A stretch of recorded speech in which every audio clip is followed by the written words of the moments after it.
Francisco, it's Rex Broadcasting Wrestling Observer with Dave Meltzer and Brian Alvarez. Are you ready? Are you ready? Let's get it on! Dave Meltzer, we're going to be here for the next 2 hours talking pro wrestling. We have Brian Alvarez on a cell phone coming back from a wrestling appearance, which we'll be talking about in just a second. And we've got a ton of news to talk about this week. It's not been the best week for either Brian or myself, which is for a bunch of reasons which we'll talk about.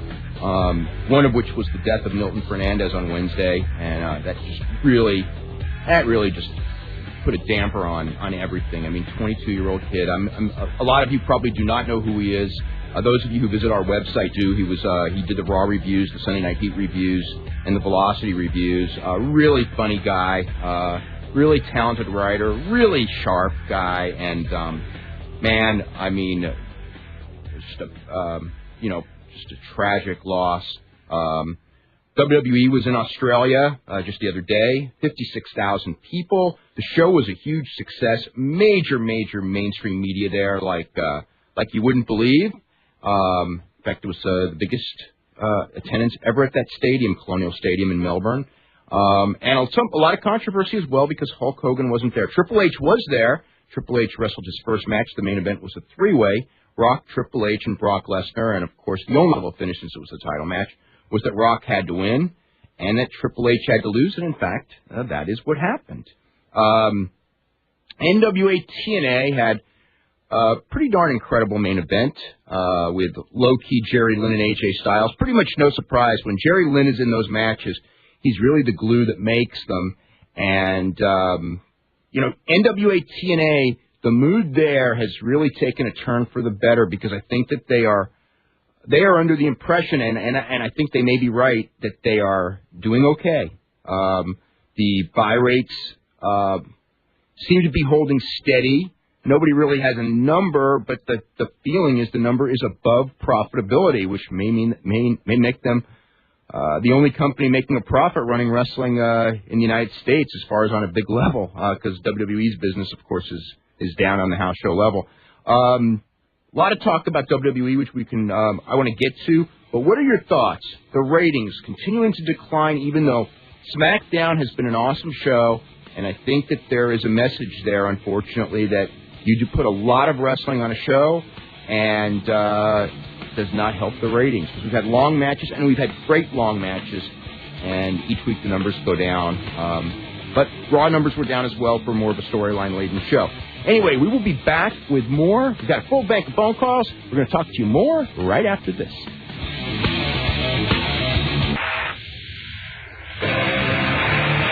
Time for more Wrestling Observer Live.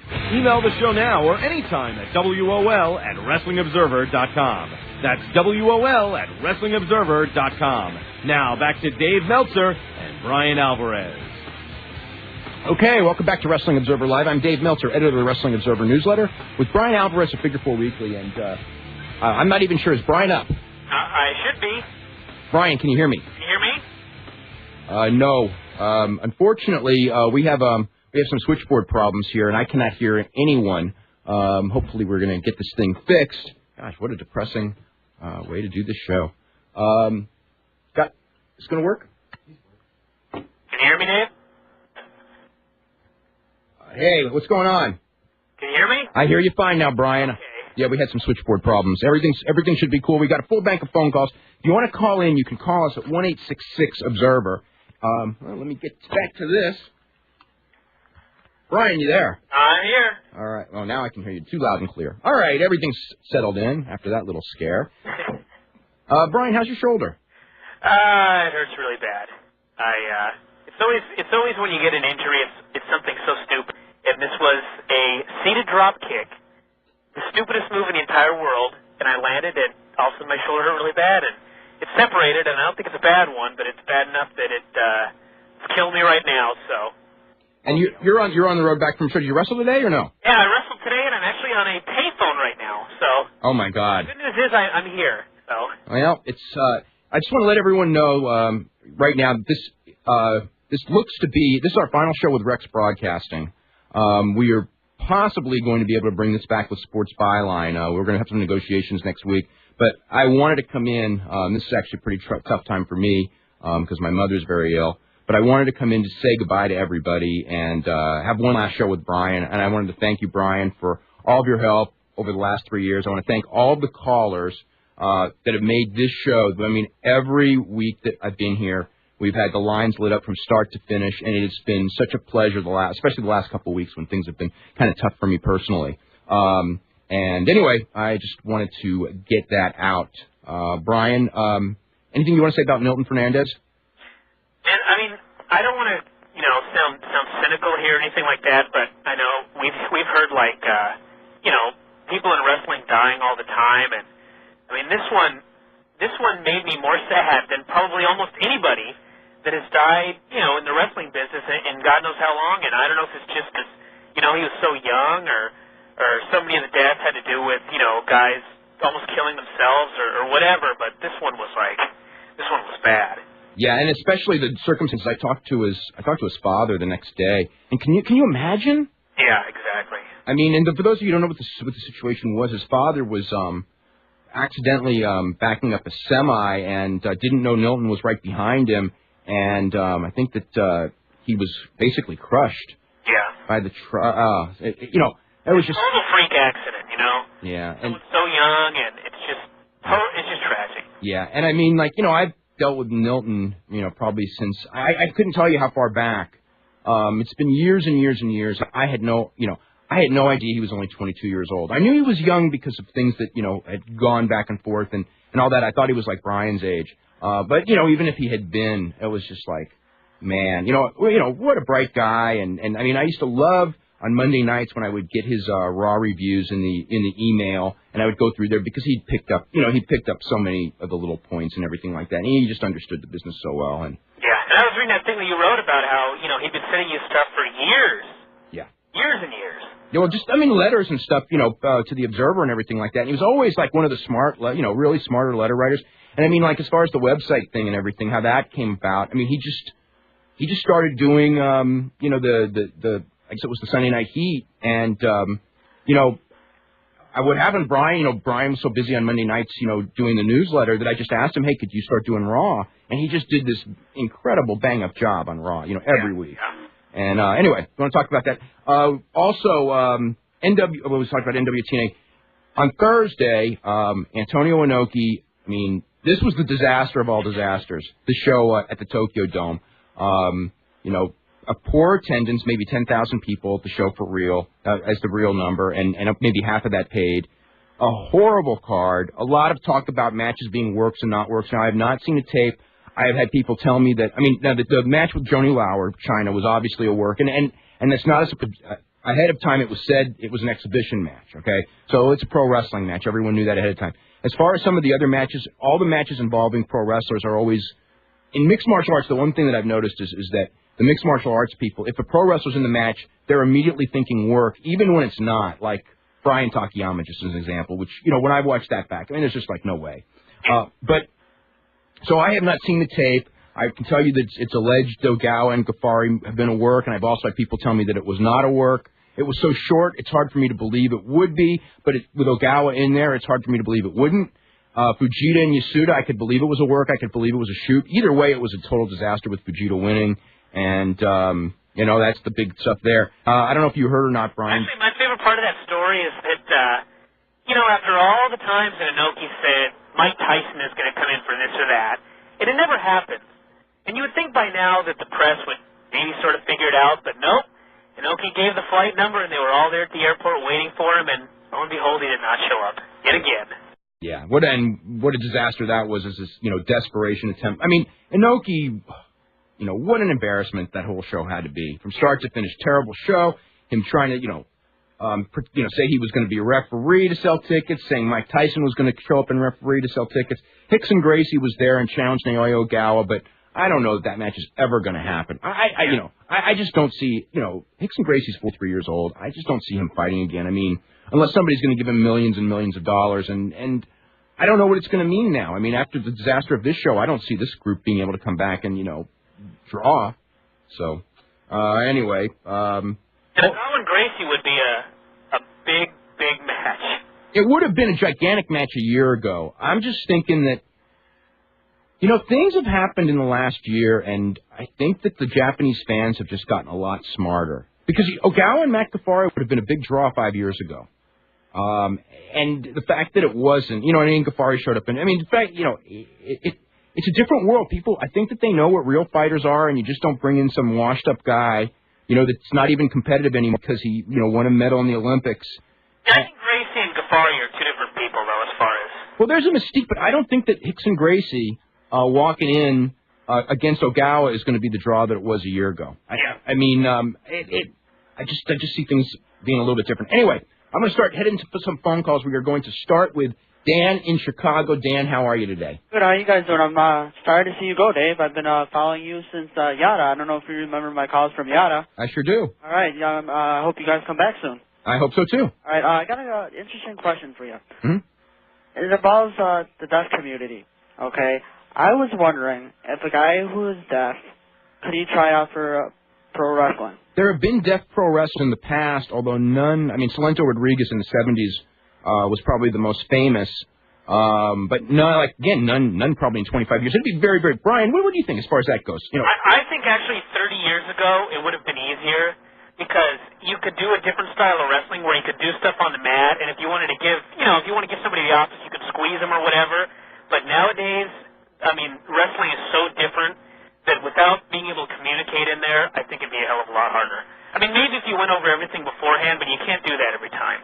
Do you think, okay, let's say the guy tries out or wants to try out and they say, no way, you can't do it. Could there be a lawsuit, though, involved? Because of discrimination? But what are you talking about, like for WWF? Oh, yeah. Well, WWF, they don't have to hire anybody. Yeah. And if you went and you were like a superstar on the independents like Christopher Daniels, who's a great talent, he can't sue WWF for discrimination. You know what I'm saying? It's like, I don't see, there's no lawsuit, no. Okay. And I got a comment about Shawn Michaels, if I could. Sure. Now, I have a couple of friends who aren't saved, okay? Now, to me, I looked at a couple tapes in the past of his interviews. He even does his interviews different. He's a totally changed human being. I don't know what you think. Huh? Yeah, he says it too. Everybody grows up and changes. You guys tell though in his interviews that he's matured? Well, yeah. I don't know if it would be so much matured, but he's different. Yeah, he's definitely careful of what he says now. Yeah. What do you think of his match at SummerSlam? How do you think they're going to do it with his back injury? What are they going to do? I don't think he's going to be taking a lot of bumps, but I don't know what to say. Brian, did you ever see the match he did with Paul Diamond? No, I never saw it, but I heard about it. Yeah.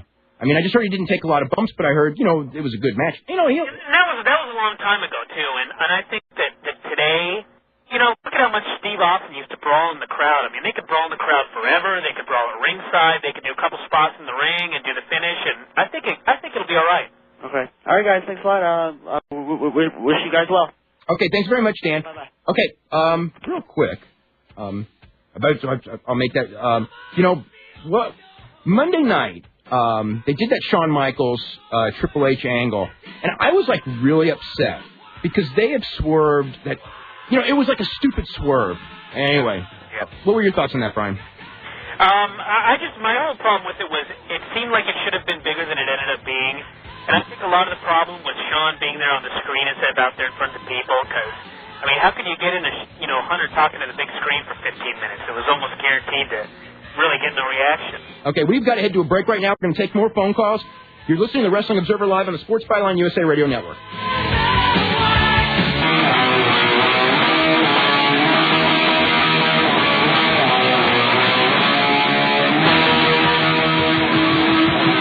We're back with Wrestling Observer Live. Give us a call anywhere in the U.S. toll-free at 1-866-OBSERVER. That's 1-866-627-3783. Once again, here's Dave Meltzer and Brian Alvarez. Okay, welcome back to the show. I'm Dave Meltzer, editor of the Wrestling Observer newsletter with Brian Alvarez of Figure 4 Weekly, and I want to thank Al Gattulo, man, from the start of Wrestling Observer Live in 1999 at Yada.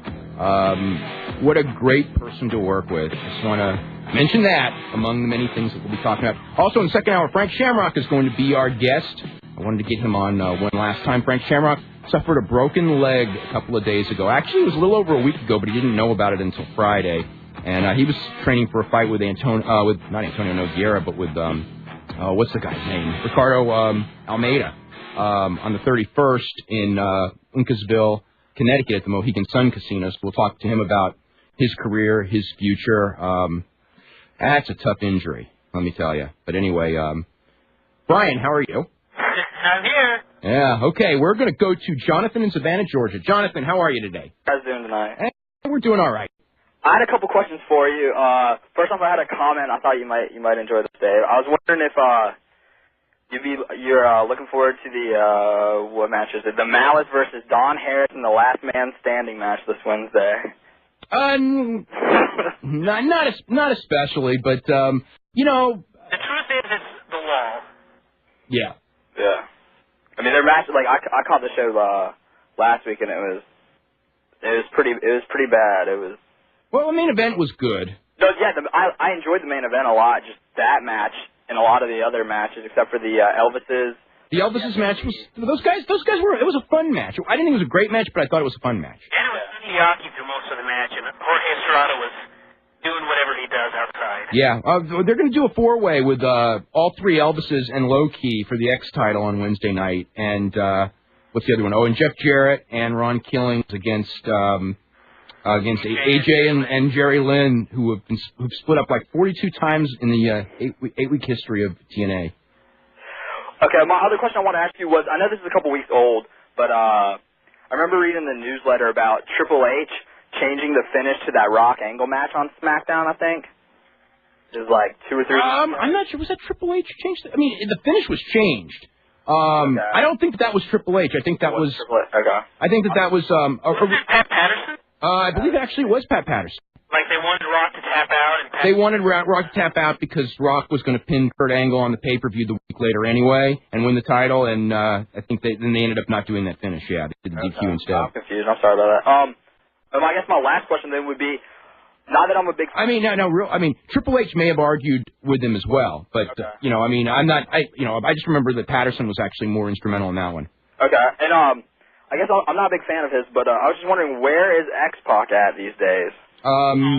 Yeah, he's at home, and I'm not sure. I haven't got it confirmed. Rumor has it that he was given his release this past week. Oh, really? From the WWE. I had heard about that, but I wanted to ask you first. Yeah, I don't have that confirmed, but I certainly heard the rumor. Okay. Was there any reason for? Yeah, Kevin Nash got hurt, and he had no protector, and they were, X-Pac had made a lot of enemies when Kevin Nash was there to back him up, and with no Kevin Nash there, same. I don't know. I mean, and also, he going to that one. It was funny because he had such a great match. But the last time match after he was hospitalized, he came home and... That's right. He was hospitalized. He called up and said, I missed my flight. I'm in the hospital. I don't know why I'm there. And they were like, uh-oh. Which I'm sure is a great call to give to WWF. Yeah, but he did show up, and he worked his ass off when he was in that match. And then when he went home, they took him off the road, and it was a suspension. And so anyway, that's what happened. Okay. Okay. All right. Oh, actually, I got one last quick one, Dave. Did you happen to catch? I was wondering if you or Brian caught Confidential last night. No, I was at the hospital all night with my mom. Oh, I'm sorry. Okay, well then never mind. It was a Rikishi thing, right? Brian, what? It was a Rikishi thing, right? Yeah, but there was a funny thing where they had that DX thing where they went down to Atlanta, and they showed a WCW higher up going down there, hanging out with DX, throwing crotch shots and stuff. Oh my God. Yeah, I was just wondering. I was like, that if that doesn't signify the demise of WCW. Oh my God. I mean, he was there. I don't know. The first time. Dick Cheatham. I don't know if you even know, but they showed up there at CNN Center. And they showed up at CNN. I remember they showed up at CNN Center and got booted out at CNN Center. Well, they were still in there, and they kept saying that they wanted to talk to Turner and tell him DX was there. Yeah, I remember that. And they sent down some higher up, and he's in there throwing cross shots onto the camera. And wow. Bruce Pritchard's there, he's hanging out, and they're... Yeah, they got some good footage there. We got to get running, okay? All right, thanks. We're going to Rick in Milwaukee. Rick, how you doing tonight? Hey, you guys. First of all, I want to thank you for giving us, really unbiased look at the world of wrestling, and I hope you guys have your radio show up soon. Well, I hope so too. Because it's the only place you guys are the only place, your website, and there are a couple other websites out there, but also this show where you can get the unvarnished truth. I think I can be biased. Couple questions real quick. First of all, I was totally disgusted with the Triple H thing on Raw this past week, and I'm actually kind of surprised that he did job in Australia. So, but there's only one finish, you know. I mean, yeah. I guess when there's only one option, he's got to choose that. Yeah, plus it's not on television. Right. And Triple H is not, Triple H is not against doing the right thing, what he thinks is the right thing. He's just manipulative like everybody else. Yeah, well. Maybe more than everybody else, yeah. I just think that whole angle on Raw was manipulated so much into his favor because couldn't the same thing have been done with like a 15-minute segment where he has the tape and he's like teasing, HBK, we're going to find out who really hit you, and then he turns around and shows that it was him, It would have been. I just felt when that thing was over on Monday, I was so confused that I really didn't care because I knew it. I knew it was a swerve. I knew it was a needless swerve. It's like he turned heel, and he turned heel in a good way when they broke up the DX thing. I thought, okay, maybe it's early, but it's a good way, and I'm figuring, okay, they're going to do Hunter and Sean at SummerSlam, so that's. It's time to do it, and that's what they're going to do. Okay, but then when they swerved that they were actually friends, right? It was just like it was needless, it was useless. Everyone saw through it, and it just watered it down. And I just thought it seemed like he emasculated like 10 other wrestlers when he's doing. Oh, on the show? Oh my God, like with Jericho and everything. I know Jericho and all of the other. He buried everybody. Yeah. I was just wondering if Jericho was like actually ad-libbing there, during his promo. It's like, I don't think he was ad-libbing. Each other from day one. Yeah. Well. But I mean, it could have been done in a shorter segment that was more powerful and more direct.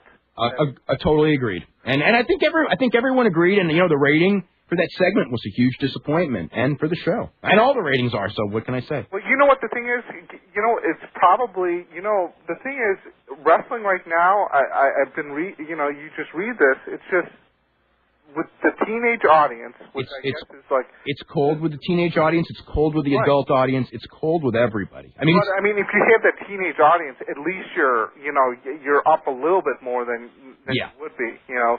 And real quick, I was reading the article on Shawn Michaels' interview with Ted DiBiase, or I guess somebody on Ted DiBiase's website. Yes. And I was wondering, why is there always been this like hold of like evangelical Christians, as far as it seems like a weird mix where it's funny because in the old days I would tell you because they're both con men businesses, but I today because I don't think Ted DiBiase is a con man in any way, shape, or form. No. Okay, and a lot of those guys I don't think Sting is either. But I do know that like in the old 15 years ago. I used to talk to wrestlers all the time, and they admired those evangelical guys because how they could talk and how they could make money, and it was they were admiring them purely as con men in those days. Okay. So anyway, I'm gonna get going, okay? Okay, thanks. All right, we're gonna go to John in Chicago. John, how you doing? I'm doing good, Dave. How are you? Doing really good. I'm sorry to hear about your week, and I'm really sorry to hear about the show being canceled. Well, hopefully, we'll see. I don't know. Well, what do you think the chances are that it'll come back, Honestly, it's up to Sports Byline, and I don't want to give odds. It's not going to be, it probably wouldn't be very soon, though, one way or the other. If Sports Byline wants to pick it up, they're very happy with it, but so we'll have to wait and see. Well, I remember, when it got canceled on IATA, it sucked. Yeah, okay. We've got to head to a commercial break. We'll be back. You're listening to Wrestling Observer Live on the Sports Byline USA Radio Network.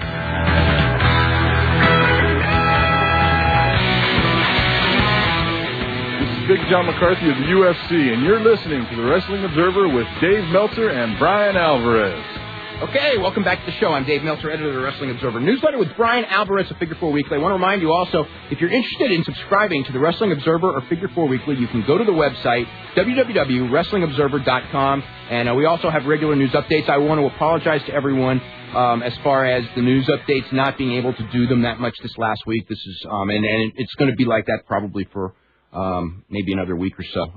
I just want to let everyone know ahead of time. Just too much going on. Stuff up there. What? We'll get something up there. Okay, cool, Brian. But anyway, Brian, I wanted to ask you something. One of the things, the last couple of weeks, every time we do the show, we're talking about, SmackDown was really awesome this last week. And this past week's SmackDown, I don't know that it was the best in the last month, but, I watched that thing from start to finish. The show told a story. I thought the Hogan-Lesnar thing was probably much better than I expected it to be. And as far as the story, it was really well done. It was so effective in getting Lesnar over, theoretically, as far as scripting and all that. The stuff with Kurt Angle, the guy's like, as we say every week almost, he's like there is out there. The Rey Mysterio stuff, I mean, these guys, Edge, they're all, Benoit, I mean, that six-man tag team match was tremendous, and they're doing more wrestling. And the bottom line is that the ratings of SmackDown are pathetic, and not that they're dropped. They dropped as the shows have gotten better. The ratings have dropped. Yeah, I think that I think it's just too early to look for a real change, because I think if you went back, and I actually haven't done this, and I guess I probably should, but I think if you looked at like the rise of Nitro, Raw, I think that it was a long, slow build, and I think that people kind of get this impression that once something big hits, it like immediately turns. If you remember, like. Well, you can turn things around in 1 week, because the Bischoff thing got 1 week, but it only, But it wasn't really turning it around. No, it absolutely wasn't. They got curiosity. Everybody watched one TV show, and then it was back to normal the next week. I mean, I think if you look at like the Team Canada stuff that they were doing with Brett and everything like that. Oh, that took a long time to take hold. You're right. Yeah, it took a long time. I mean, that stuff was good like almost in the summer of '97. And it wasn't. It was great in the summer of '97, and the ratings didn't really turn around until. It wasn't until after WrestleMania '98 that they finally turned around. So you're looking at almost a whole year. Yeah. So I think that just looking at, I mean, it's only been like 3 weeks since they did the newest restart with Bischoff and Steph, and obviously things haven't turned around, and the rating this week was totally miserable. But I think if they consistently put good shows like this, I think by like September or October things might start turning around. But before then, I don't think it's going to happen just from word of mouth. People telling their friends, "Hey, look, things were great this week, so let's watch next." I think it's going to be a lot slower than that. Yeah, the only thing the one thing is that it's been a decline, and that kind of worries me, because in the past several years, in past 20 years, whenever like there's been a big decline, it's really easy to see why. Usually, it's because things are bad. Yeah. Like WCW, I mean, they were terrible and they went into a big decline. WWE, things were kind of bad for a while and they went into a decline. But when things were good, they're continuing to decline, and that turns. I kind of see it like it's putting on the brakes. Like if you're putting on the brakes, it kind of slows down a little bit. And I think that like the decline that we're still seeing now is a result of all the horrible stuff that they were doing before. I think it's still hurting them, to this day. But I think that if they keep putting on good shows like this, I think after a while it'll turn around. But I just don't think that, a string of 3 weeks of good shows is going to do it. Okay, let's go to Chris in Savannah, Georgia. Chris, what's going on? Not much, Dave, and I want to pass my condolences on to Milton Fernandez and my sympathies to your mother. Okay, yeah, thank you very much. I really appreciate it. You're welcome, Dave. I was wondering, this is kind of a weird off-the-wall question, and I don't know if you could give me some answer to it. I live in Savannah, Georgia, and I was wondering if you could give me kind of like the 5-cent explanation of kind of like wrestling in my neck of the woods. You mean the history of wrestling in Savannah, Georgia? Yeah, more. I mean, I just remember Savannah, Georgia as being more of a Crockett territory than a Georgia territory, even though it was in the state of Georgia. Of course, it's a border city. Because, I mean, I remember, Crockett used to run those shows there. And I remember it being in the 70s, it was a big stronghold. Right, yeah. I wasn't even born by then. That's why I asked you. And I know it was always a very big WCW stronghold, of course. Yeah, in later years. Yeah, WWF, I don't remember remember, but most of these cities now, in the old days, in the 90s, in the early 90s and the late 80s, I mean, there was the remnants of that regional thing were still there. But I would say in the last 3-4 years, I mean, it's a national thing. When it's up, it's up everywhere. It's down everywhere. It's not like, Jacksonville, Florida is a good wrestling city, or, Charlotte, North Carolina is a Ric Flair city, so WWE can't draw. It's like that distinction, that stuff is all, over. Buried pretty much. Yeah, all the territory stuff's buried. It's like, Portland, Oregon is, Don Owens hasn't promoted in 10 years, and if WWE run a show there, they would have sold out every time, in the good days, and they'll probably struggle now. Actually, they may do well just because Portland, Oregon may actually be a special case just because no one's run it in so long. Yeah. Why is that? That nobody wants to deal with the commission. Although I don't have any idea why now, because the commission doesn't do anything, do they, Brian? Because you work there.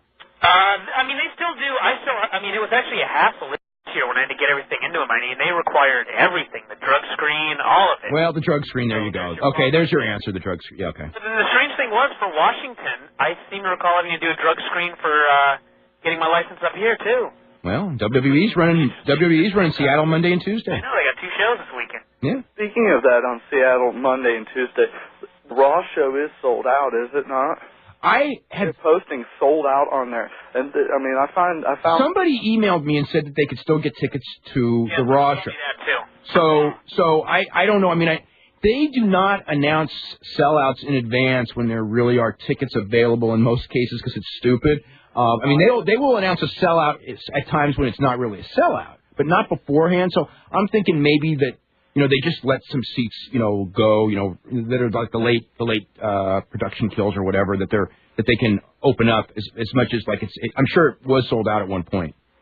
And I have another question. Okay. It'd be interesting, to see what SmackDown will draw as compared to Raw. And has there been a difference in crowd sizes for the SmackDown show? And Raw traditionally draws better than SmackDown. As far as back-to-back, they haven't done back-to-back in a long time. When they did back-to-back, the Raw usually outdrew. They came up here to Tacoma. That was a year ago, and they did much better the first night. Yeah, much better. Okay, let's go. I want to go to Mark in Springfield, Vermont. Mark, what's going on? Not much. How you doing, Dave? Doing really good. Or as good as I can under the circumstances. Yeah. I'm really sorry to hear about your mom, the show, Milton. There's a lot more. This was not the week for me and Brian. Yeah, I'm really sorry about yeah. all of it. I mean, it sounds crappy. Yeah. But about the SmackDown ratings. Yeah. In the matches, do you think it's the fact that they're putting on longer matches, or just that? I hate to say it, but I believe it, and I'll tell you why. Okay. Because I remember ECW when Paul Heyman started doing these 15-minute Rob Van Dam, Jerry Lynn matches on television that were awesome matches, and the ratings declined. In fact, I think that's when they started going from like 1-1 down to like 08. Yep. And it told me, and I mean, those were great matches, and I think that you can do a long main event at the end of the show, obviously, because we've seen long main events on Raw for years and on SmackDown for years, drew big numbers. I don't know that you can do long matches in the beginning and the middle. Mm-hmm. I think.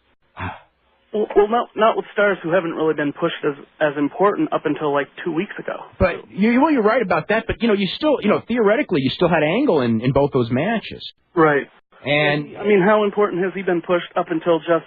I mean, he was still wearing the wig in July. Yeah. And being pushed as a joke. So. Yeah. And you've got. They're paying for that now. And now they've got Guerrero. I mean, I love Eddie Guerrero and Chris Benoit, but I mean they're coming from Raw where it was only a week where they were pushed as strong before. Yeah, they went from losing to beating Rock and Edge where Benoit made Rock tap out. So I mean the theory is in the old days this was true that if you jump from WCW to WWF like Jericho did, like Benoit did, when you come in. You can be pushed as hard as you can as like a new guy, even Big Show and all that. Right.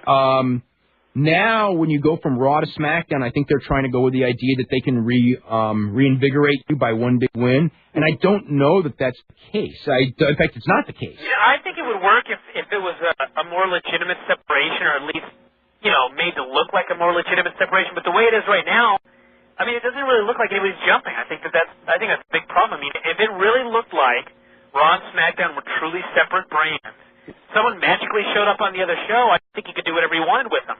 But, I mean, the way it is right now, I mean, you got the programs with Raw on one side, SmackDown on the other, and combined house shows and whatever. I mean, fans, they remember that stuff.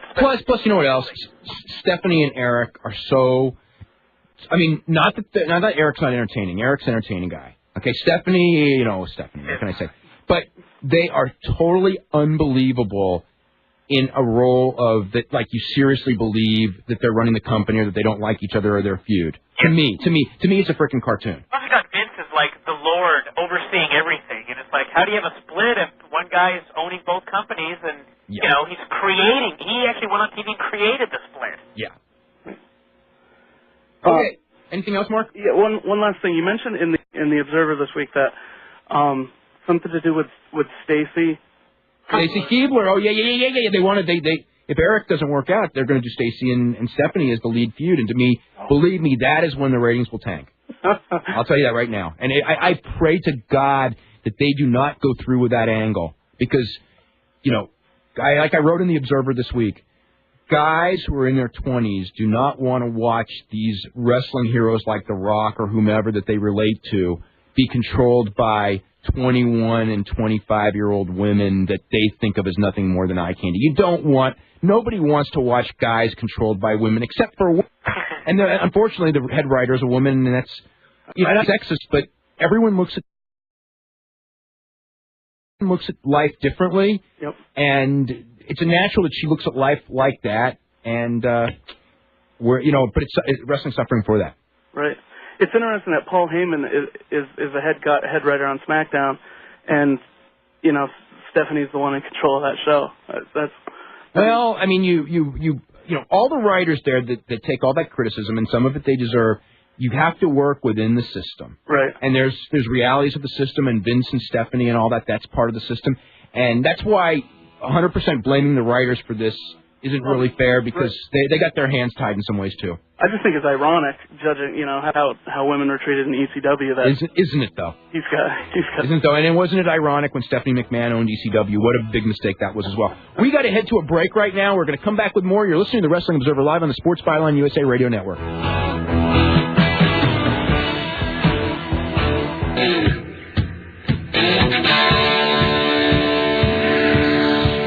Time for more Wrestling Observer Live. Email the show now or anytime at WOL@WrestlingObserver.com. That's WOL@WrestlingObserver.com. Now back to Dave Meltzer, Brian Alvarez. Okay, welcome back to the show. I'm Dave Meltzer, editor of the Wrestling Observer Newsletter with Brian Alvarez of Figure 4 Weekly. I want to get one call in before we head to the break. Don't forget, second hour, we'll be taking your phone calls, 1-866-OBSERVER, as well as we're going to have Frank Shamrock up, talking about his broken leg and where everything's going with him. Let's go to Matt in Boston. Matt, how are you? Good. Hi, guys. I wanted to talk about New Japan. Yep. I was wondering, do you hear anything about the Chono and Takayama final? Was it good, bad, what? I just heard that it was 10 Yakuza kicks and a pin. But I didn't hear. I know the match. That was the whole match? I didn't hear anything about it. Chono won the G1 from beating Takayama after like 9 or 10 Yakuza kicks. They took him right in the face too. Yeah, I bet he did. I know that it got over good, but I don't know. Like match quality and things like that. I haven't heard yet. About the feud that just started, Team Inoki versus New Japan. After the match started, whatever. I know. Yeah, the new feud. Yeah. How long do you think this will last, or? I don't know. I don't have an answer. I don't think they know. Yeah. They're doing their own restart. So.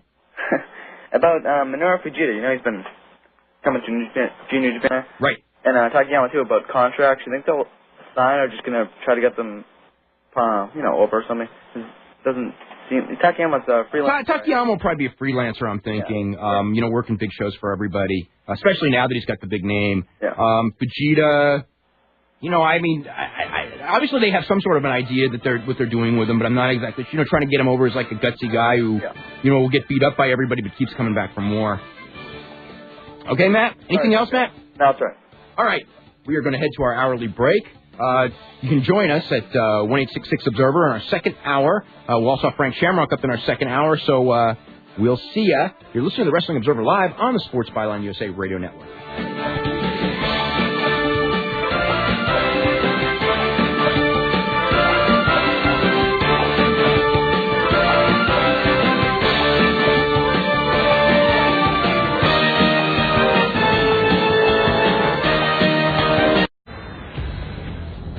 Welcome back to Hour 2 of the Wrestling Observer with Dave Meltzer and Brian Alvarez. Are you ready? Are you ready? Let's get it on. Okay, welcome back to the second hour here on Wrestling Observer Live. I'm Dave Meltzer, editor of the Wrestling Observer newsletter, with Brian Alvarez, editor of Figure 4 Weekly. And we're here every Sunday night, although this may be our last show. And I just wanted to let everyone know how much fun we've had, and I'll talk more about that later. We're also going to have Frank Shamrock up in about 15 minutes or so. And let's see, I'm going to talk a little bit about the UFC television show. We got Jonathan from Austin, Texas up. Jonathan, what's going on? Hey, I was just wondering what you thought of the whole thing. I only saw I saw the first show, of course, last Sunday. I've got the show taped while we're gone, so I really can't comment on this week's show. I thought it was really slickly produced, but I thought that they did not do a good enough job of hype. That's, I mean, when that show was over, the UFC show, it wasn't like I was feeling, man, I can't wait to buy this next pay-per-view, which is what I feel that is what television should do for UFC. It's like, okay, Sports the right platform, or it's not the right platform, but it's the platform they got. I mean, Fox Sportsnet, obviously. I mean, Fox Sportsnet, unless it's like your local baseball team or something, they don't do ratings for their national shows. Although the UFC show did very well. The did like a .9, and it was like a huge success. It was a huge success, and yes, that tells you what everything else on the station does. Yeah, well, I mean, if they did a .5, they would be considered a success on that station.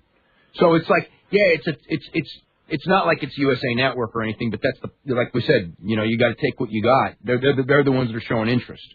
TNN had expressed interest with some people, but I guess they went with Slam Ball. I mean, that was the kind of thing that TNN was looking at, but they haven't pulled the trigger on it. Then you have to look at it as, if they actually do get a TV show and it becomes a success with a .9 or whatever, I mean, you'll have other stations showing interest, just a matter of time. You say that, but WWE. Good. Things would have to be very good. But look at WWE. Yeah, but that's more like you've got a pro wrestling product, whereas previous pro wrestling products have failed miserably. So WCW was a rating success.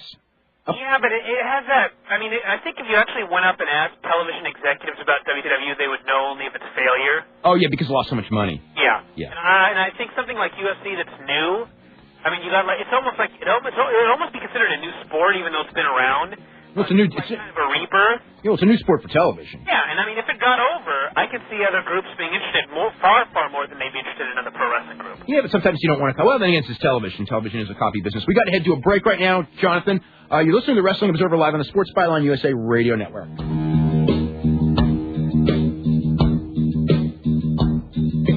Wrestling Observer Live. Give us a call anywhere in the U.S. toll-free at 1-866-OBSERVER. That's 1-866-627-3783. Once again, here's Dave Meltzer and Brian Alvarez. Okay, welcome back to the show. I'm Dave Meltzer, editor of the Wrestling Observer newsletter, with Brian Alvarez of Figure 4 Weekly, and we're out here talking pro wrestling till the top of the hour. We're also going to have Frank Shamrock up in just a couple of minutes. We got a full bank of phone calls. We're going to go to Long Island, New York, and Chris, how are you? Chris, wake up. Well, snooze you lose. We're going to go to Dan in New Jersey. Dan, what's going on? Yeah, hey Dave. I'm just curious about Goldberg. What do you think he would benefit most out of any of the promotions, maybe WWE or All Japan? And which promotion would benefit most from Goldberg? Goldberg's an interesting... I'd say WWE for both, if he was used properly in WWE. No, I don't know how he can fit into Japan because, he wants so much money. And the business in Japan, even though Bill Goldberg would be a big deal maybe the first time he was there, it's not going to be like it was 2 years ago when he was in the magazines all the time and everything like that. And also, I don't know how you work programs with him. I don't know how, He'd end up being just a guy. Yeah. After more than a couple of matches. Yeah, I mean, I've always thought, no matter what has been said about Japan, that inevitably the answer is WWE. And I also thought, and I still think, that when he goes there, it's going to be a huge disappointment. I mean, they would have to do everything perfectly, and everything that's been handed to them in the last 2 years, they have done about as imperfectly as possible. So I don't see why Goldberg would be any different right now. I mean, we thought everything would be different after they screwed up the invasion. They would have learned, but they didn't. And you know, even just like with like with Brock Lesnar and everything, which they're doing a really good job with, in the last few weeks since the move to SmackDown. But I mean, I look at like the elementary push of Brock Lesnar. They didn't even do that right, and that was an easy one. And Bill Goldberg, I just think you got two problems. One is Bill Goldberg. Bill Goldberg really doesn't understand the wrestling business, and he got so much success so quickly and never really understood why. And going there, they're going to try to treat him like one of 5 or 6 big stars, and I don't think he's going to understand it. I don't think he wants to go on the road 200 days a year, and I just see it being a bad fit. And even if he did, who knows if he would, and 200 days out of you without falling apart. Without falling apart, and also you'd never know with the audience. I mean, they may cheer him like crazy. I think they'll cheer him like crazy because they chant his name, but. After, if they build it up right, his first appearance on TV, will probably pop a big number. But like we've seen with so much stuff, it's an audience that kind of loses interest really quick on the new thing. Yeah. One more thing. You think Muto's claims of getting Goldberg, or like he said a couple months back with The Rock, you think there are any... There was never anything at all with Rock. Okay. As far as Goldberg goes, there is something there. It's been talked about. But I haven't heard anything in about 2 weeks in Japan. Those shows, on the 28th and 30th are coming up really soon. And, the fact that I haven't heard anything to me doesn't sound like good news. I have heard Goldberg may work a show in Bermuda, though. Yeah, it was like charity show or something? Something like that. Yeah, I have heard that one. So that's a possibility. Okay, right. Okay, Dan? All right, thanks a lot. I hope you guys get back on the air very soon. Okay, thank you very much. Let's go to Andrew in Peoria, Illinois. Andrew, what's happening? Yeah, I was wondering with the big attendance at Global Warming Tour, if the WWE has any interest of putting a major pay-per-view like WrestleMania or something there? Logistically, I think it would be impossible because of the time difference and everything like that. So I would say, I'm sure that they're going to go to Australia, a lot in the future. But as far as I don't see them ever. Tape delayed pay-per-views are over. Yeah, because of the internet and everything. I don't see them ever doing a pay-per-view from a major pay-per-view from either the UK or Australia. Because if you remember, the UK pay-per-view in '92, the SummerSlam, drew all those people and they never went back and did it again. It's just a logistic nightmare. Mm-hmm. All right, thank you. Okay, you're very welcome. Let's go to Carlo in West Haven, Connecticut. Carlo, what's going on? How you doing, Dave? Doing really good. My first question is, what do you think about K-Quick or K-Crush being given the NWA title? You think it's gonna hurt or it's gonna help? Or well, they wanted to get the thing off of Shamrock, and I don't think it's going to hurt or help. I think it's just they're going to do what they're going to do. Shamrock really didn't work out. The crowd in Nashville didn't really buy him. Ron Killings has been a real pleasant surprise in that promotion. So I think if you can say anything about Jarrett, it's that this promotion, at least to the number of fans that have been buying the shows, has created some new stars. Because can you imagine, 2 months ago, someone going, K-Quick just won the NWA title? It'd be like, an development night, but just hearing that, it would be such a joke. And now it's like, wow, I tell you that whatsoever. I tell you what, there's a lot of stuff that they have done right. And I got to say, I really admire Jarrett as far as running a wrestling promotion because, if we were going to start out, we would go like a lot of the ideas, push smaller guys because there's so many good smaller guys out there, and you've got to create new stars, which everyone talks about and nobody does. Yeah. And you know what? Let's look at since this thing started. AJ Styles, something of a star. Ron Killings is definitely a star. Yep. Low Key is definitely a star. These are guys that outside of people who got videos and stuff like that and went into independent shows in the Northeast. These are guys nobody had ever heard of, and people are talking about them. They're giving you great main events, not every week, but enough weeks that people keep coming back. Have you heard anything about Roddy Piper's book, or do you have any idea? I know it's coming out in November, and I don't know much about it other than that. Because I read how you said like you had no idea what to expect from it. Somebody said that it was like listening to Roddy Piper talk, so that didn't, my initial reaction on that one wasn't necessarily all that good. And the last thing is, it's kind of a silly question, but do you think Vince would ever get desperate enough to hire Lex Luger? No. And I don't think Lex Luger has any intention of wrestling ever again anyway, because if he did, he'd be wrestling, he'd be out there wrestling with somebody. So, okay? Okay, thanks a lot, Dave. Okay. TNA would have at least given him a shot if he wanted in. Yeah, they would have brought him in for the Battle Royal or something if he wanted to do something. Sure, they brought. Bagwell. Yeah, exactly. So, well, they did talk to him, but obviously his price is too high, and he made his money. What the I hell? shouldn't jing myself, but I'm surprised they haven't brought Stevie Ray in yet. It's happening. You know what? I know because of the people there that like Stevie Ray. Yeah, as an announcer, but they had their announcers though. Yeah. So I think there's your that's the deal, like Don West and everything. Anyway, if you guys want to add something to the show with those cells at the end. Yeah. The very first one he did, I thought was tremendous. Now that it's an every week thing, it's like okay, but yeah, but he had nothing to sell this week. yeah, nothing. They didn't have the card done, unfortunately. Yeah. They got to get their cards done in advance. They got to really be booked several weeks in advance. That's another thing that they've done well. I mean, as far as they seem to have a better idea of what they're building to in TNA than when I watch WWE. Well, with TNA, I think that it's life or death that they know what they're doing 2 or 3 weeks in advance because you have to sell the next show. I mean, the show that you're doing, you have to convince people on that show to pay $10 next week. And for WWE, it matters, but it doesn't matter as much because it's free, and people will watch no matter what. By the way, we've got a couple of phone lines open at 1-866-OBSERVER, so you can join us for our last show, or our last show at least for a while. And let's go to Jesse in Sturgeon Bay, Wisconsin. Jesse, what's going on? Hey, how you doing? Doing really good. All right. This is so cool. I was wondering, I got 2 questions for you. I was wondering if you see a Shane McMahon return. Someday. Yeah, eventually. Not right away. They not right away.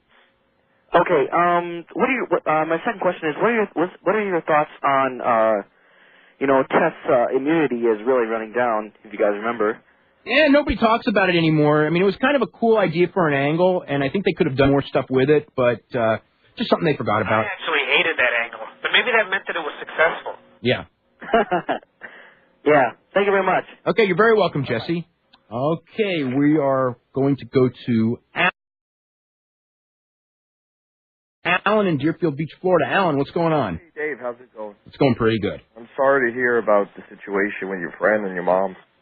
Oh, boy, this has just been... I do want to tell everyone that you guys, tonight, this has been great for me. So I just want everyone who is listening to know that. I wanted to ask you about Hogan. Is that a legitimate injury, his back, or is he just trying to get...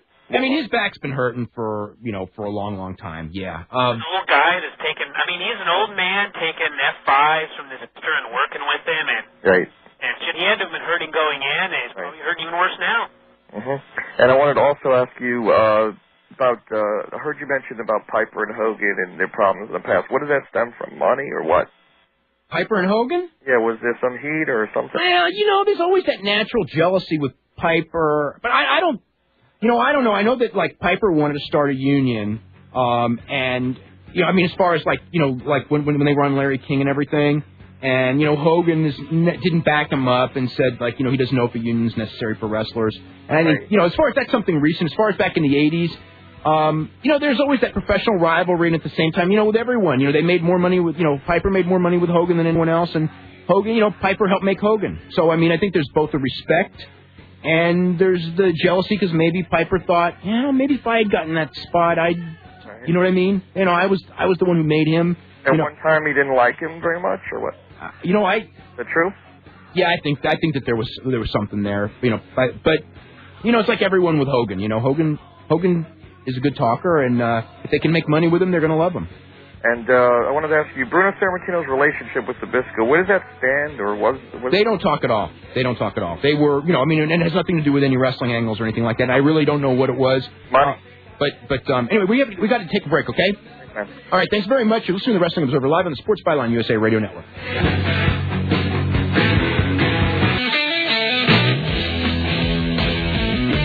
Time for more Wrestling Observer Live. Email the show now or anytime at WOL@WrestlingObserver.com. That's WOL@WrestlingObserver.com. Now, back to Dave Meltzer and Brian Alvarez. Okay, welcome back to the show. I'm Dave Meltzer, editor of the Wrestling Observer Newsletter, with Brian Alvarez of Figure 4 Weekly, and we are joined by our guest tonight, Frank Shamrock. Hey, guys. Hey, Frank, how you doing? I'm doing pretty good. Oh, that's good. Frank, you were training for a fight with Ricardo Almeida, and broke your leg, and how'd that all come down? Well, I was training for the fight, and I kicked Crazy Bob in the elbow there, and I guess it broke, and it hurt a little bit. And I trained for a week or so, and then I got it x-rayed by the ortho guy, and he said it's broke all the way through, so now I'm just sitting around with a broken leg. Yeah. Broken all the way through? Yeah. Wow. Yeah. Well, I mean, what's your feeling as far as, you put all this, training for a fight's pretty serious business, and you've been training for several weeks.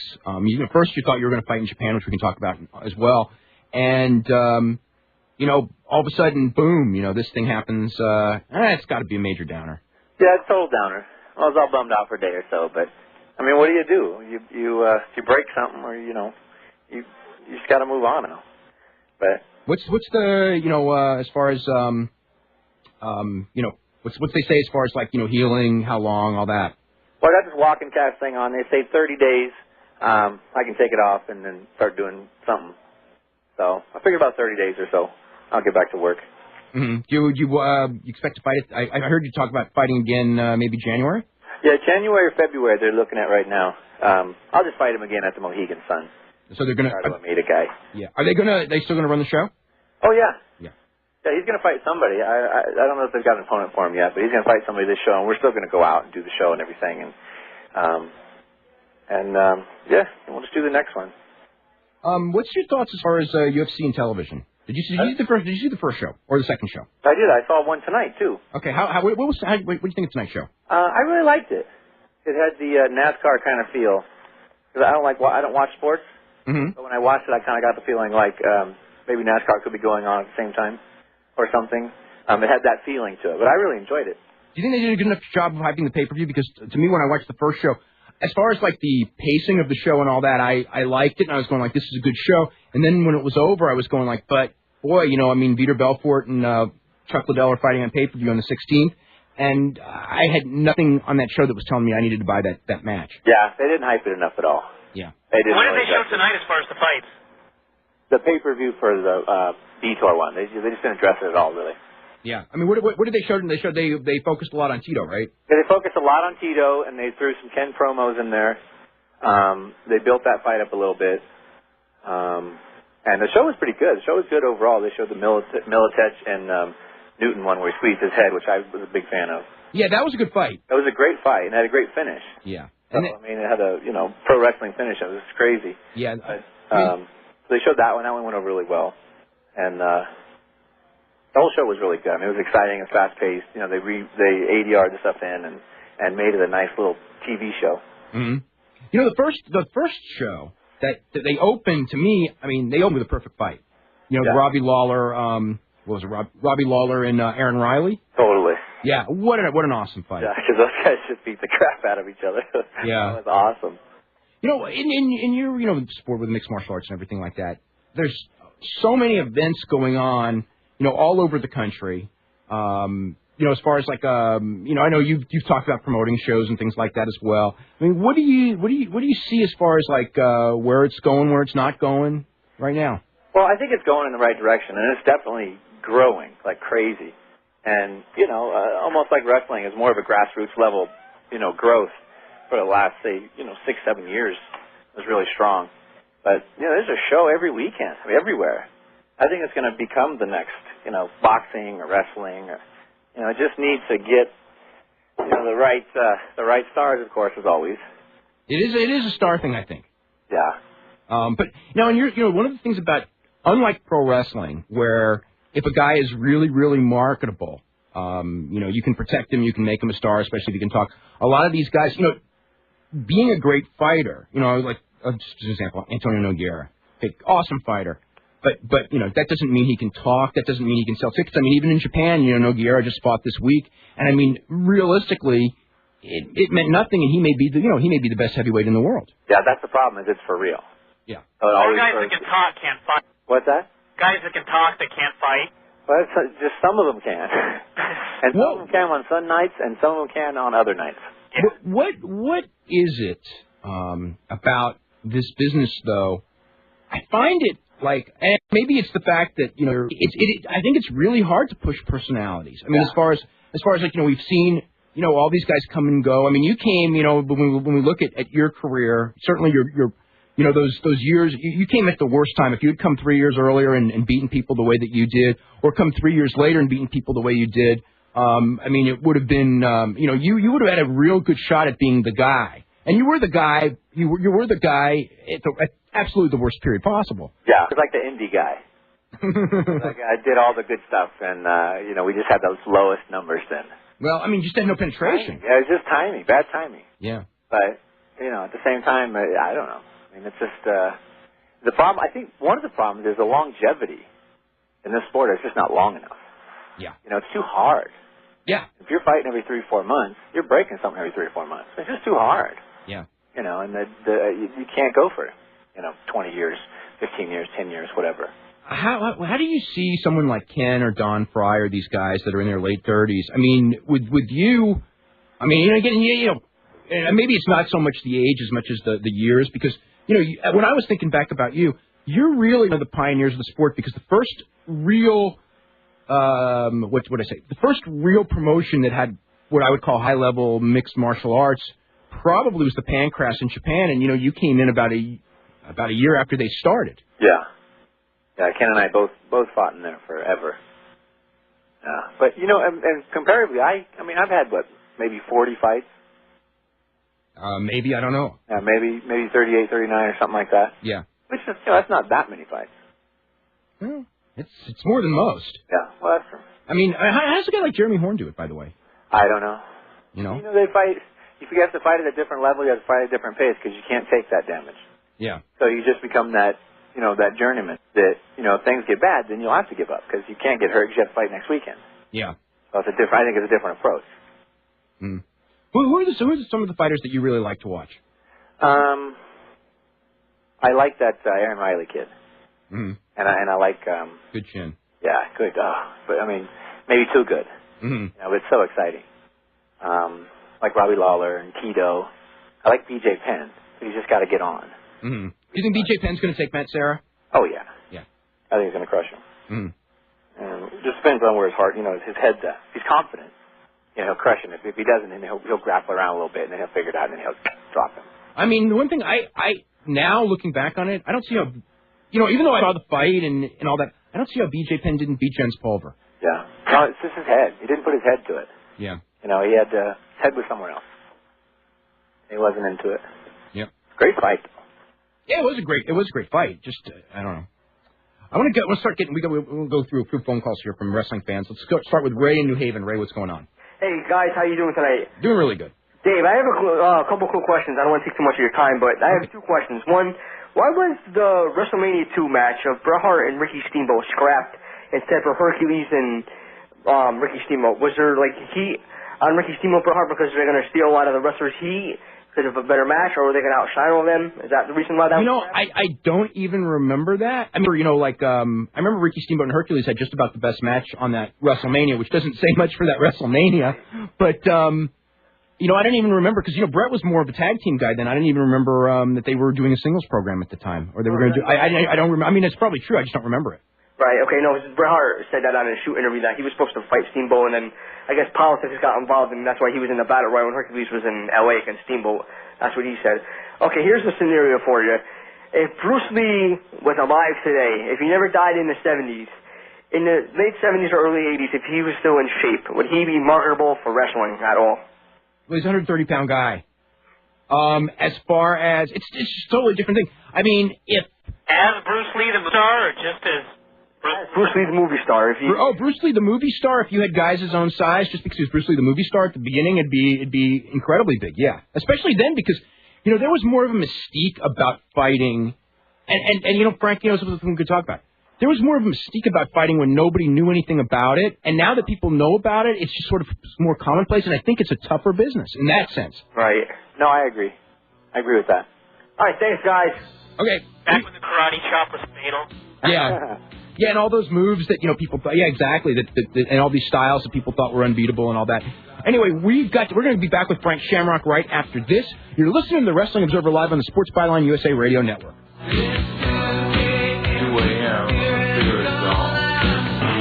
We're back with Wrestling Observer Live. Give us a call anywhere in the U.S. toll-free at 1-866-OBSERVER. That's 1-866-627-3783. Once again, here's Dave Meltzer and Brian Alvarez. Okay, welcome back to the show. I'm Dave Meltzer, editor of the Wrestling Observer newsletter, with Brian Alvarez of Figure 4 Weekly. We got Frank Shamrock, former many-time Ultimate Fighting champion, former King of Pancras, and a couple of other championships, the WKC and a bunch of other stuff that I can't even remember off the top of my head from his early years that people don't even remember. Frank, when you started fighting in 1993, what would you say? First of all, we were talking about like the whole mystique and everything of fighting. Everybody thought fighting was this, and it turned out to be something totally different. And then the fighting styles that was 1994, 1995 fighting style, which was really a lot of ground and submission, and now so much more stand-up. I think stand-up's way, way, way more important. And just being well-rounded, you got to know everything. Talk a little bit about, your knowledge curve. Like when you started, what surprised you, and then at what point did you figure out, hey, I got to learn to be a striker because this game's changing? Yeah. Well, I figured that actually pretty early, especially when I got, whacked right in the head once or twice with a kick or a knee. But, yeah, as soon as I started training, the mystique of fighting went away. Because you realize it's just a numbers game. And you got to know the stuff. And it's, like no one secret technique works anymore. There's no one secret punch, hold, whack. It's just fighting. And then I started training in submission wrestling. And I studied that, from Ken and in Japan for, 3 or 4 years. And I would say 4 years in when I met Maurice, I'd taken way too many shots. And the skill level had gone up. That's when the UFC started. And the world got more and more, into the fighting, into the no-rules fighting. And then you have to make a change. Everyone has had to make a change, to be at the top level of fighting. Because fighting is so different, because it's numbers and it's technique. And if you get the right technique, pow, you're gone. Do you think it's possible to have an unbeatable fighter? Or do you think that, like whether it's a Vanderlei Silva or Nogueira or anyone that anyone, if they fight, let's say 6 top guys, one of them's going to take them just because of the different ways you can go fight. Yeah, I think top 6, it's just a numbers game of whoever comes out at the end, because there's so many ways to finish. I mean, you can get cut and finish. Yeah. While you're finishing someone else. I mean, it's just the numbers are so hard. I think you can create like a prime athlete, a super fighter, and he'll have a lifespan of 8 years where you could really just have him beat everybody. Then his body would wear out. What do you think of Silva? I think Silva's awesome. Yeah. I mean, he's the axe murderer. I mean, that's his. What were your thoughts? I mean, as far as they threw that name, they threw him at you. Yeah. Well, I mean, it was just too much, in my opinion. His size, where he's at and where I think I'm at, and plus I wasn't training all that hard. Mm-hmm. Take a fight like that in 30 days. I mean, would you be up for fighting him at some point, or would you want the weight seat more even? Oh yeah. Well, realistically, I would probably need to fight once or twice, probably twice, before I take a fight like that. I mean, I could probably do it in 2 fights, but I'd probably take some shots. Yeah. And it's all about not taking shots. Yeah. Well, yeah. Or not taking bumps. Whatever. Yeah. We'll start hitting some calls before we have to go off the air. We're going to go to Jack in New Bedford, Massachusetts. Jack, what's going on? Hey, Dave, how's it going? Sorry to hear about the tough week down there. Yeah. A few questions. Appreciate it. First off, 1993, Monday Night Raw, guy sitting ringside by the name of Rob Bartlett. Can you give me just a little bit of information on who this guy was? Rob Bartlett was a comedian, and it was an idea that they had, kind of like, Dennis Miller in Monday Night Football, and it was just, it sounded good on paper, but it didn't work out. Did you send us contribution up to our comment board, by the way? Yes, I did, sir. Okay. I was just making sure that it wasn't a whole bunch of people wondering about Rob Bartlett all at one time. I started the revolution for Rob Bartlett there. As far as Puppet goes, 2 weeks ago on TNA, pulling the handgun. Oh, that was so stupid. The semi-shock moment. Nobody was shocked. You see, that's right. You know the one thing that about the professional wrestling now, and it's the most, to me, one of the most disappointing things about it is that everyone has seen so much that nobody is moved by anything. I mean, it's like when Shawn Michaels came out of retirement and everything. On Monday night, I was just so disappointed. I expected this roar, and it was like, because I've been waiting 4 years for this thing, and it was just sort of like, oh, this is a boring segment, like that. Pin drop stuff, exactly. Yeah, and then the guy pulls out a gun, which is stupid anyway. But, I mean, the thing about him, he pulls out a gun, and you see this audience, and nobody takes it seriously. And I guess you can't. Take it seriously. But when you're like that, I think that you've removed some of the emotion from pro wrestling. I think that is, I guess maybe the evolution is that it was going to happen because people are so much smarter now as far as fans, like whether they're Japanese fans or American fans, they're so much smarter than they were 5 years ago and 7 years ago. But, it's just sort of sad that they're sitting there on, I mean, they'll react to stuff and everything like that, but there's, everyone wants to shock, and there's no shocks left. And he had the phoniest looking gun, and I was sitting there thinking, okay, if you're afraid to show like a real gun, then what's the point of even doing an angle with a gun? But what's the point anyway? When you got a midget carrying a gun, what's the way? I think that was supposed to be the comedy that nobody laughed at. Yeah, I'm so it's like I'm so sick of those midgets on that show. Is that unprecedented, or do I recall something in the Observer about an incident in Mexico involving a gun in the 2 out of 3 falls match, or am I just delusional? I mean, they've been stun guns. I remember that, and Steve Austin and Brian Pillman did the gun thing that got a ton of controversy when they actually did it. Mexico. Any handguns? What? Any handguns? Everything's been done in Mexico, although I can't recall it off the top of my head. But I mean, literally everything's been. A fan with a real gun in Mexico. Yeah, that's true. I believe it. Yeah, I definitely believe that. Okay, Dave. Thanks for your time. Okay, you're very welcome. Thank you for calling. We're going to Anthony in San Diego. Anthony, what's happening? Hey, I want to thank you guys for your publications, and I'm sorry to hear you guys are going off the air. I wanted to ask about Conan. I know is still Paco Alonso blackballed him, and I also read in the Fortune interview that he wasn't really concerned about his wrestling career, that he was just going to be like a bounty hunter with his... Well, he said that he's very concerned about his wrestling career. He, his problems with Paco Alonso. I mean, it's funny, in Vince McMahon, you can do anything to Vince McMahon and his Eric Bischoff shows, and he'll bring you back if he thinks that there's money. But Paco, Conan took all that talent and helped Pena form AAA in 1992, and here it is 10 years later. And Paco, he probably hates him as much as he did. He will not take him, and worse, he will not even let his guys work on the same shows that Conan works, which essentially has made Conan persona. He can't even work in Mexico, and which has killed him because in Mexico he probably could still make money. Yeah, is he still the booker for BC Promotions? Conan? No, I don't think so because I haven't heard much. He hasn't even been down there much lately. All right, man. Thanks a lot. Appreciate it. Okay, very welcome, Anthony.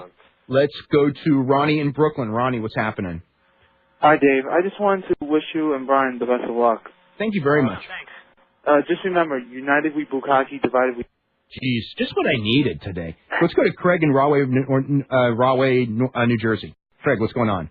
I want to talk about Eddie Guerrero, Benoit, Hosaka, and Hanma. All right, now about Guerrero and Benoit, I was wondering if there's a possibility that they could be pushed to WWE champion after their tag team, or they'll just be split up and just be stuck as mid-carders the rest of their career in WWE. Well, Benoit, Benoit, they're gonna try to give a big push to, and Heyman loves Benoit. Guerrero, there's a limitation to what that you can do with Guerrero. I think that he's about at the, he's at the level, at about the level that he's gonna top out at, realistically. Well, I was thinking, I think that thing with Rock really helped him, though.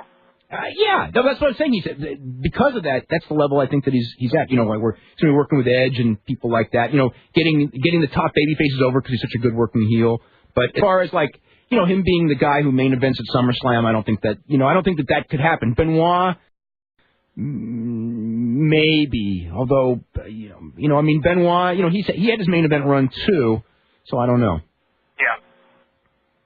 And about Hanma and Hosaka, you think there's any possibility they'll get a good push in All Japan and somewhere in the future?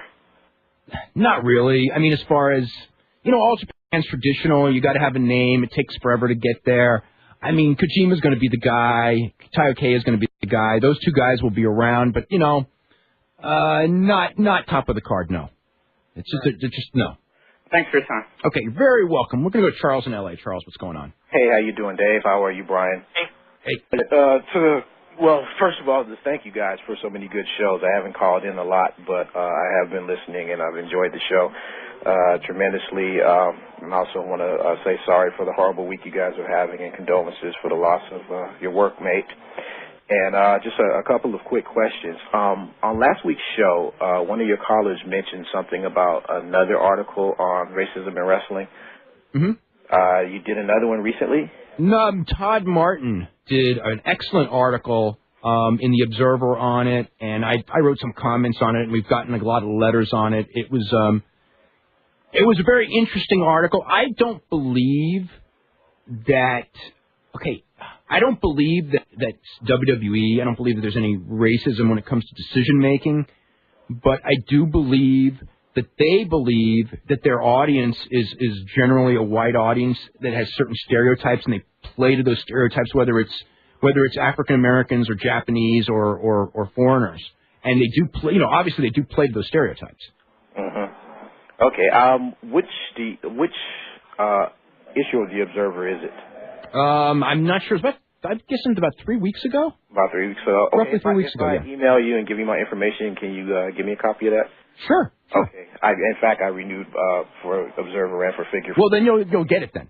Okay, fantastic. And also, maybe a few months ago, someone did a Ric Flair interview, and they got the chance to ask. No, they didn't follow up on the question. He mentioned if he could put together a Horseman team today, who it would be. And so just to kind of follow up on that, is there any chance with Heyman doing the booking and with Benoit and Guerrero together, and you guys have guys like Angle and Lesnar and some of those guys together, is there any chance that we may see a Horseman team in WWE? I don't want to say 100% no, but I would say 98% no. I think that, first of all, they think that I mean, that's an 80s, people think it's an 80s idea.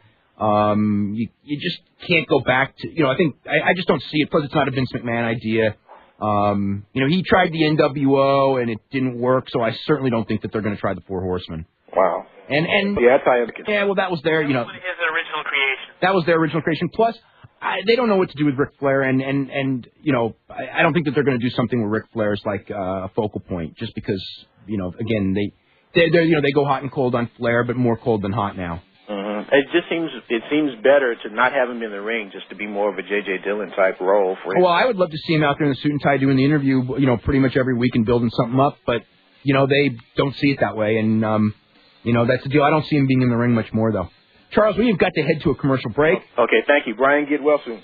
Thank you. Okay, you're listening to the Wrestling Observer Live on the Sports Byline USA Radio Network.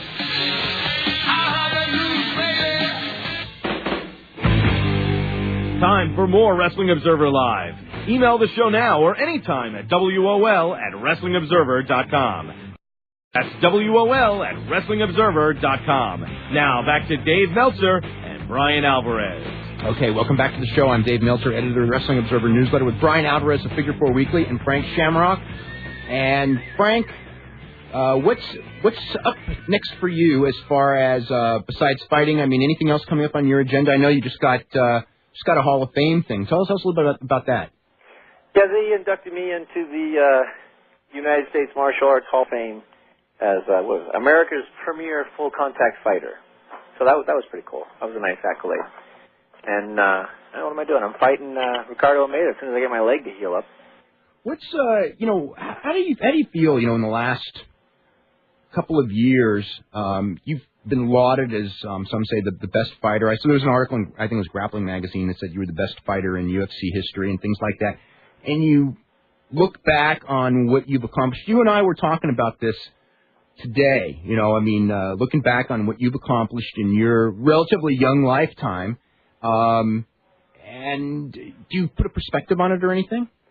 Well, yeah, just it's something I really wanted, so I gave it everything I had, and I think I told you about earlier.